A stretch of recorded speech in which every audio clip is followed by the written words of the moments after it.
to my YouTube channel Siksha Sarthi, which is meant exclusively for the educators of our country.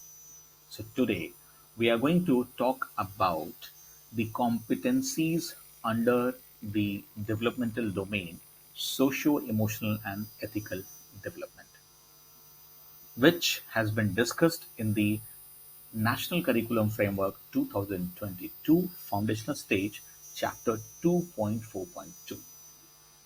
As you can see on the screen, under the developmental domain of socio-emotional and ethical development, there are three curricular goals, and each curricular goal has been mapped with certain competencies. तो वो competencies क्या हैं curricular गोल wise, ये आज हम discuss करेंगे।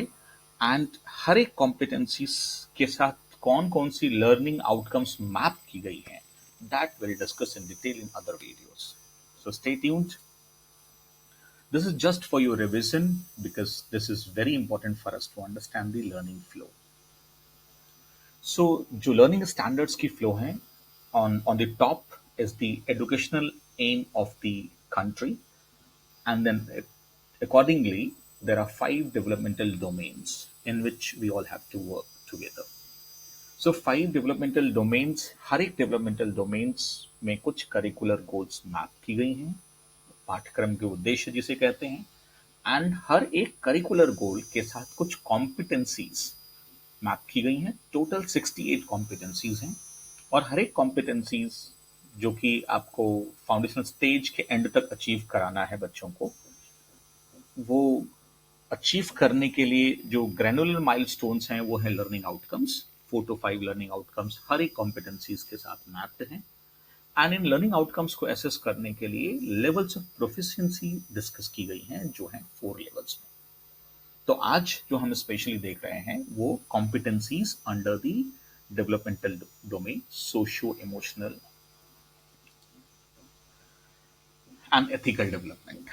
So आप देख सकते हैं this has been discussed in the section 2.4.2, और जो फर्स्ट करिकुलर गोल है आउट ऑफ 3 वो क्या है?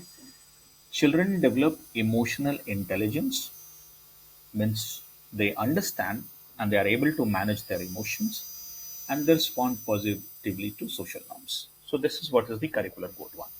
अब इस करिकुलर गोल 1 में 7 कॉम्पिटेंसीज मैप की गई हैं और हर एक कॉम्पिटेंसी की लर्निंग आउटकम्स डिस्कस किए गए हैं। तो अभी हम सिर्फ कॉम्पिटेंसीज पर डिस्कशन करेंगे, लर्निंग आउटकम्स जो डिटेल में है वो नेक्स्ट वीडियोस में आएंगे।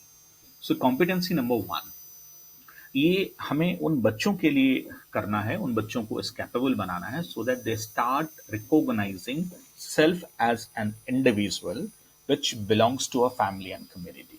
यानी बच्चे अपने आप को, अपनी सेल्फ को तो आइडेंटिफाई, सेल्फ को तो अपने आप को एक सेल्फ के रूप में तो रिकॉग्नाइज कर ही पाए कि वो एक इंडिविजुअल, एक सेल्फ है, बट साथ ही साथ वो यह भी समझें कि ये सेल्फ एक आइसोलेटेड सेल्फ नहीं है, एक फैमिली, कम्युनिटी या ग्रुप का हिस्सा है, अपने पड़ोस का हिस्सा है। तो हमें ये उन्हें समझाना है, इस कैपेबल बनाना है। Second competencies, recognizes different emotions and makes deliberate efforts to regulate them appropriately. यानी बच्चे इस काबिल हों कि वो अपनी अलग अलग तरह की जो इमोशंस डिफरेंट सिचुएशंस में वो फील करते हैं उसे रिकॉग्नाइज कर पाएं, और अपनी इमोशंस को एप्रोप्रिएटली रेगुलेट करने के लिए जो डेलिब्रेट, जो एप्रोप्रिएट एफर्ट्स है, जो कोशिशें हैं, वो भी वो कर पाएं। इसकी डिटेल में लर्निंग आउटकम्स की जब हम बात करेंगे तो बात किया जाएगा इस पर।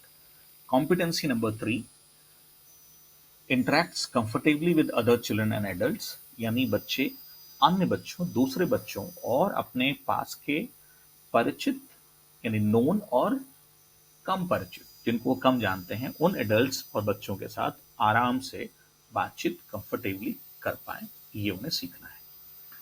Competency number 4, shows cooperative behaviour with other children.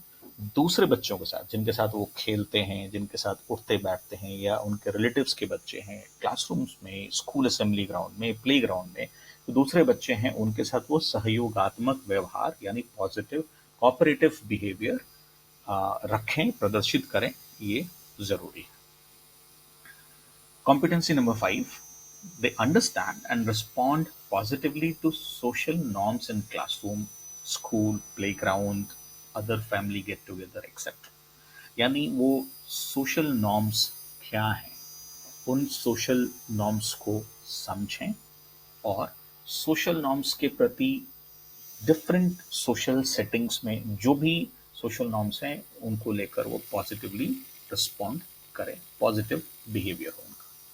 Competency number 6, shows kindness and helpfulness to others, those who are in need. Others may be the other children, maybe the animals, maybe the plants. यानी वो दयालुता का भाव रखें, सहयोग का भाव रखें, मदद का भाव रखें दूसरे जो जरूरत में हैं उनके लिए, चाहे वो एनिमल्स हैं, प्लांट्स हों या फिर human beings. Competency number 7, understands and responds positively to different thoughts, preferences, and emotional needs of other children. यानी दूसरे बच्चों के डिफरेंट थॉट्स जो इस बच्चे से अलग है, दूसरे बच्चों की प्रेफरेंसेस, उनकी लाइक्स, डिसलाइक्स, उनकी पसंद नापसंद, इवन उनकी जो भावनात्मक ज़रूरतें हैं, इमोशनल नीड्स, उनको समझें और उनके प्रति सकारात्मक यानी पॉजिटिव रिस्पॉन्स दें। ये 7 कॉम्पिटेंसीज हैं फर्स्ट करिकुलर गोल के साथ मैप्ड। सेकंड करिकुलर गोल क्या है? Second curricular goal, children develop a positive attitude towards productive work and service और सेवा। इसमें एक ही कॉम्पिटेंसी मैप की गई है और वो कॉम्पिटेंसी है जिसे मैंने कॉम्पिटेंसी नंबर 8 लिखा है यहाँ, demonstrates willingness and participation in the age-appropriate physical work towards helping others. दूसरों को मदद करने के लिए जो शारीरिक या फिजिकल वर्क जरूरी हैं, उन फिजिकल वर्क्स में वो अपने एज के हिसाब से, अपनी उम्र के हिसाब से अपनी भागीदारी और अपनी विलिंगनेस, अपनी इच्छा वो जाहिर करते हों, प्रदर्शित करें, ये सीखना सिखाना जरूरी है। नेक्स्ट करिकुलर गोल, जैसा मैंने शुरू में हमने डिस्कस किया कि socio emotional ethical developmental domain के साथ 3 करिकुलर गोल्स मैप की गई हैं और हर एक के साथ कुछ कॉम्पिटेंसीज हैं। तो ये थर्ड करिकुलर गोल है। What is this?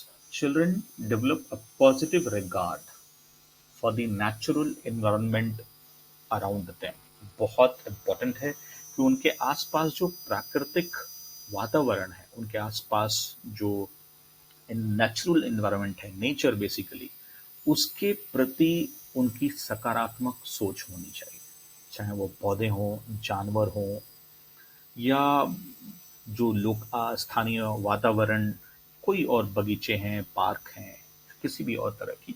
तो दे shows care for and joy in engaging with all the life forms, चाहे वो पशु हों, पक्षी हों, पौधे हों, इस तरह की किसी भी लाइफ फॉर्म्स को लेकर वो केयर, उसकी देखभाल करने की सोच और देखभाल करने की प्रयासों में जॉय का एहसास होना जरूरी है, उसे वो बर्डन की तरह न लें। तो ये अगर हम डेवलप कर पाते हैं तो will be able to have a generation in coming years who will be very thoughtful and caring for the environment, which is very important nowadays for all of us. So ये थी हमारी competencies under the developmental domain, socio emotional and ethical development. So thank you for watching the video. Please do not forget to like, comment, subscribe and share your own YouTube channel, Siksha Sarthi. Thank you so much.